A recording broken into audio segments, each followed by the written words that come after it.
His opinion, very good fight. I'm actually looking forward to it. It's going to be on April the 24th in Chicago. I'm actually working on right now getting someone to that event. You got WBC 168-pound champion Anthony the Dog Dirrell, 27-0-1 with 22 KOs. The only blemish on his record is that draw against Saki Obika, in which he rematched, and now he's the 168-pound WBC champion.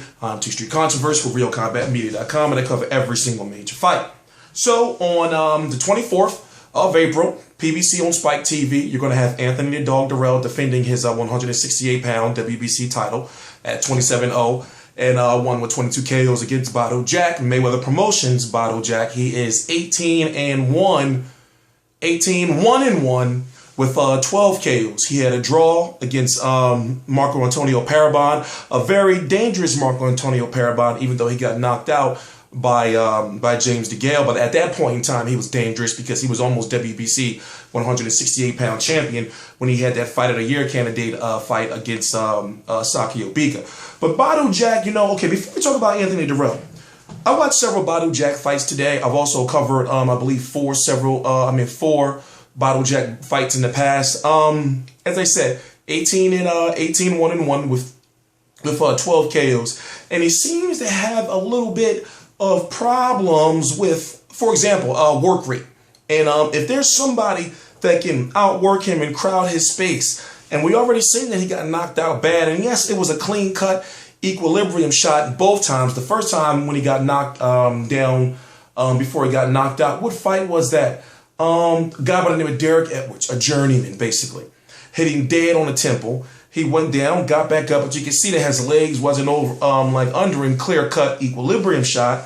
He went down again, but not only did he go down from getting hit to the temple, but also on the way down, he got hit with, I believe it was an uppercut, smacked him right in his face to the point where he fell face first, tried to get up and then fell down and like rolled over, got up, started staggering around the ring. Referee stopped the fight.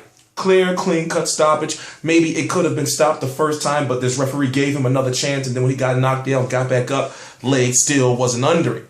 So, looking at the Marco Antonio Parabon fight, when Badou Jack fought him, I'm thinking to myself, he went right. The next fight after that, now here, it's crazy how these things work out. The next fight after that, even though it was a draw, the next fight after that was a fighter by the name of Rogelio Medina. I call him Bad Medina. Rogelio Medina actually was the guy who knocked out J'Leon Love last year. So it's funny how Badou Jack beats him, stops him in the 6th round, but then Mayweather Promotions calls on this Rogelio Medina guy for J'Leon Love, and he stops J'Leon Love in front of his mom. Remember that epic, and I have it on my DVR. I'm actually going to watch it again today.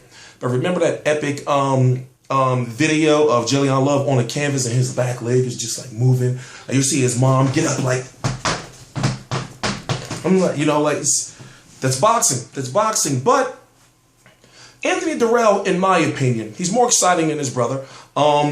He produces knockouts, fan-friendly style. He can fight on the inside and the outside.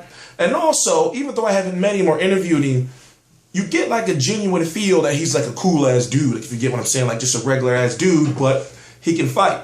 Now, taking this fight, his next fight, win or loss, whoever wins this fight is going to be fighting George Groves. George Groves is a overseas fighter, UK fighter, very, very good. He has some issues. Me personally, I don't think he can beat Anthony Dirrell, but we won't know until after this next fight. On the other end of things, you got Andre Dirrell, who's taking on James DeGale, who, put it this way, you got Andre Dirrell, who's the Andre Dirrell, who's going to be fighting James DeGale for the IBF 168-pound championship that was stripped from Carl Froch. You have the WBA that has ordered Andre Ward and Carl Froch to fight for the WBA. The WBC, it's Anthony Dirrell versus Badou Jack. The winner of this is going to be mandatory, have to fight George Groves sometime in the late summer or early fall of this year, 2015. That is mandatory right now. It's March the 19th. What else? What belt did I miss? Oh, the WBO, you got Paul Smith versus Arthur Abraham. Anthony Dirrell, in my opinion, would beat either of those guys, so he could be an undisputed champion. A unified champion if he wants to. Anthony Dirrell against Carl Froch. Judging on the performance of Saki Obika, and Saki Obika is going to be taking on Adonis Stevenson, by the way, for the light heavyweight championship. This is all. Thank you, Jaime. Thank you, Jaime. I think Anthony Dirrell can beat Carl Froch, in my opinion. And Anthony Dirrell has a little more grit, a little tougher than his brother, in my personal opinion.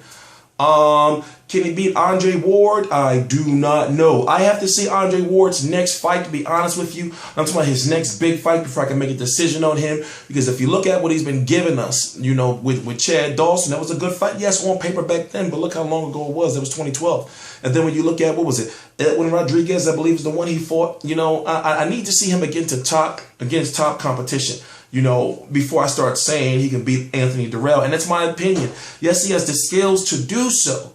But maybe it's because I'm a big fan of Anthony Dirrell, especially seeing him come up over the last couple of years. Because remember, he was out in 2010, and he didn't start fighting again until 2013. So basically what I'm saying is I'm picking him to be one of the better 168 pounders. You know, and that's just my own personal opinion.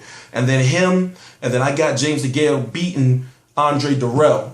James DeGale versus Anthony Dirrell, in my opinion, I may give the edge to Anthony Dirrell, but that's a closer fight. So when it comes to the top middleweights, right now, 168 pounders, I got Anthony Dirrell and Anthony Dirrell and James DeGale. I'm talking about as far as activity. You know, it's hard to count Carl Froch because they're just stripping the man of his belt, and then Andre Ward hasn't been fighting. You know, so like I said, this is all my opinion. I am T Street Controversy. I cover every single major fight live. I'm going to be covering that fight. Also, it's looking like I'm going to be having someone in the pavilion in Chicago covering the fight. That means the press conference, the post-fight press conference, interviews, the media workouts, etc., etc.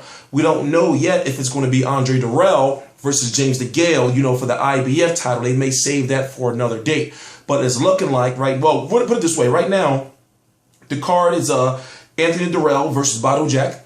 Then you got Danny Jacobs defending his WBA regular or WBA World. Remember, Golovkin has a WBA Super World, the recognized one. Danny Jacobs versus Caleb Truax. You may know him because he fought, what was that, Jermaine Taylor? I believe that was. I covered two of his fights before. Well, anyway, I'm T Street Controversy. This is T Street Controversy live on RealCombatMedia.com. On RealCombatMedia.com, which is the link, the second link right in the description box. We're running a poll for Mayweather versus Pacquiao. I'm going to be doing an individual video, but please go to the poll and vote. It's Mayweather by decision, Mayweather by KO or TKO, Pacquiao by decision, Pacquiao by KO or TKO. T Street Controversy. This is T Street Controversy live.